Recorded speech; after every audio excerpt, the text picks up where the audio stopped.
आज हम इस वीडियो में डॉक्टर भीमराव अंबेडकर के विचारों के बारे में बात करेंगे।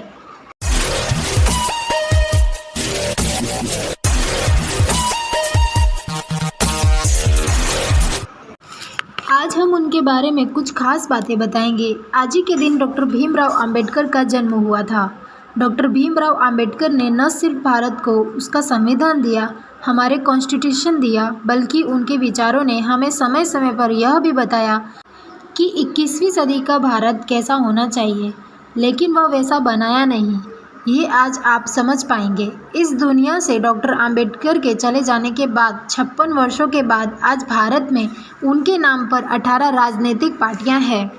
इसके अलावा 30 से ज़्यादा दलित पार्टियां ऐसी हैं जो डॉक्टर अंबेडकर को ही अपना प्रेरणा स्रोत मानती है। 74 वर्षों से इन पार्टियों की नज़र उन 75% वोटों पर है जो इन्हें दलितों और पिछड़े वर्गों से हासिल होती है। लेकिन आपको जानकर हैरानी होगी कि जब खुद डॉक्टर अंबेडकर ने पहली बार चुनाव लड़ा था तो वो इस चुनाव में बुरी तरह से हार गए थे।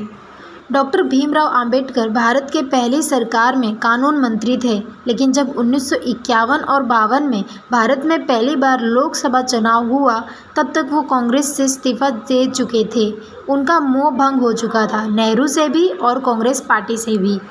इसके बाद उन्होंने शेड्यूल कास्ट फेडरेशन नामक एक पार्टी बनाई और बॉम्बे की नॉर्थ सेंट्रल लोकसभा सीट से उन्होंने खुद चुनाव लड़ा, लेकिन वो अपना पहला ही चुनाव बुरी तरह से हार गए। और वो उस चुनाव में सिर्फ हारे ही नहीं, बल्कि उस चुनाव में डॉक्टर अंबेडकर चौथे नंबर पर रहे थे। इस चुनाव में कांग्रेस उम्मीदवार नारायण सदुबा काजरोलकर को 15,000 वोटों से जीत मिली थी, जबकि communist party Hindu Mahasabha party से भी कम वोट मिले थे। आप अंदाज़ा लगा सकते हैं कि जिस व्यक्ति ने भारत के संविधान की रचना की, जिसने यह व्यवस्था बनाई कि हमारा देश हमेशा लोकतंत्र के आत्मा पर चलेगा, जिस लोकतंत्र की आत्मा हमारे देश का संविधान होगा, वह व्यक्ति खुद देश के बड़े बड़े राजनेताओं को हरा नहीं पाया, उनके ही राजनीति में असहाय हो गया। और इसका सबसे बड़ा कारण शायद यह था कि डॉक्टर अंबेडकर को राजनेताओं वाले चालबाजियां नहीं आती थी। वह सिर्फ अपने देश के लिए खड़े होना जानते थे और अपने समाज के लिए मदद करना जानते थे। भारत के पहले लोकसभा चुनाव के शुरू होने से पहले ही 27 सितंबर 1951 को डॉक्टर भीमराव अंबेडकर ने जवाहरलाल नेहरू की कैबिनेट से, यानी कि उनकी सरकार से, इस्तीफा दे दिया था। वो हिंदू कोड बिल और धारा 370 जैसे मुद्दों पर नेहरू की नीतियों से नाराज़ थे, लेकिन 10 अक्टूबर 1951 को उन्होंने अपना इस्तीफा संसद में पढ़ने का फैसला किया, क्योंकि वो बिल्कुल भी ऐसा नहीं चाहते थे कि मीडिया उनके इस फैसले को आम जनता के पास तोड़ मड़ोड़ के पेश करे। वो यह कहते थे कि कोई मंत्री बिना अपना मंतव्य दिए अपना पद छोड़ देता है तो मीडिया उसे अपने ही ढंग से परिभाषित कर देगी, जो उन्हें बिल्कुल भी पसंद नहीं था। उन्होंने कहा था, मैं मुस्लिम भारत और गैर मुस्लिम भारत का विभाजन बेहतर समझता हूँ, क्योंकि यह दोनों को सुरक्षा प्रदान करने का सबसे पक्का और सुरक्षित तरीका है। अवश्य ही अन्य विकल्पों में यह अधिक सुरक्षित है। वह यह कहते थे कि उनका जो पार्टीशन हो गया वो बहुत ही अच्छा था। मुसलमान एक तरफ और हिंदू एक तरफ, यही सबसे अच्छा विकल्प था। मुसलमान एक देश में रहे और हिंदू एक देश में रहे।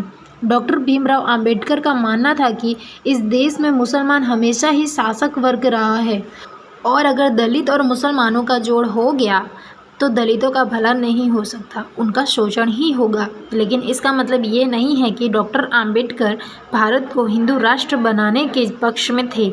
संविधान सभा में कांग्रेस पार्टी का बहुमत था और संविधान के प्रारूप समिति के अध्यक्ष डॉक्टर भीमराव अंबेडकर ही थे। उन्होंने नए भारत की कल्पना एक ऐसे देश के रूप में की थी जिसमें सभी लोगों के लिए समान मौका हो। भारत में सभी लोगों को उनकी आस्था और मान्यता के मुताबिक पूरी स्वतंत्रता दी गई। फिर भी हमारे देश के संविधान की मूल प्रस्तावना में धर्मनिरपेक्ष जैसा कोई शब्द नहीं था। यह शब्द मूल प्रस्तावना में बाद में जोड़ा गया। देश में इमरजेंसी के बाद 1976 में संविधान में 42वां संशोधन हुआ और संविधान की प्रस्तावना में 2 नए शब्द जोड़े गए, सेक्युलर यानी पंथ निरपेक्ष और सोशलिस्ट यानी कि समाजवादी संविधान। में तो सेक्युलर शब्द का अनुवाद पंथ निरपेक्ष किया गया है, लेकिन इसके बाद में न जाने कब इसे कैसे और क्यों धर्मनिरपेक्ष कहा जाने लगा। और फिर देश के तमाम पार्टियों ने इस शब्द को हथियार बनाकर न सिर्फ अलग अलग वर्गों का दृष्टिकोण किया, बल्कि धर्मनिरपेक्षता के नाम पर कई बार देश की अखंडता को भी खतरे में डाला। कुल मिलाकर उन्होंने हिंदू और मुसलमानों को देखने का नज़रिया स्पष्ट किया। उन्होंने इन सब को लेकर नाटक नहीं किया, उन्होंने साफ साफ बताया। और जो संविधान उन्होंने तैयार किया उसमें धर्मनिरपेक्षता शब्द नहीं लिखा, लेकिन इतिहासकारों और नेताओं ने आपको सिर्फ आरक्षण पर ही आम्बेडकर के विचार आपकी किताबों में पढ़ाई, लेकिन आपको यह कभी नहीं बताया कि वह यह जानते थे कि पाकिस्तान गए या फंस गए हिंदू कभी खुश और सुरक्षित नहीं रह पाएंगे। और जहाँ तक बात आरक्षण पर डॉक्टर आम्बेडकर के विचारों की है, वहाँ देश के लोगों को अंधेरे में ही रखा गया। डॉक्टर आम्बेडकर ने दलितों और वंचितों को भारत में आरक्षण देने की सबसे ज़्यादा वकालत ज़रूर की थी।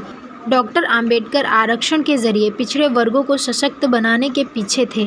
आरक्षण के बारे में उन्होंने एक बात कही थी कि आरक्षण आर्थिक उत्थान या गरीबी के उद्देश्य से नहीं है। इसके ज़रिए प्रशासन में कुछ विशेष जातियों का प्रवेश होगा जो अब तक प्रशासन से बाहर है। इस वर्ग के लोगों को सरकारी नौकरियों में उचित स्थान मिलना चाहिए। इससे इन लोगों को सत्ता के माध्यम से ताकत मिलेगी।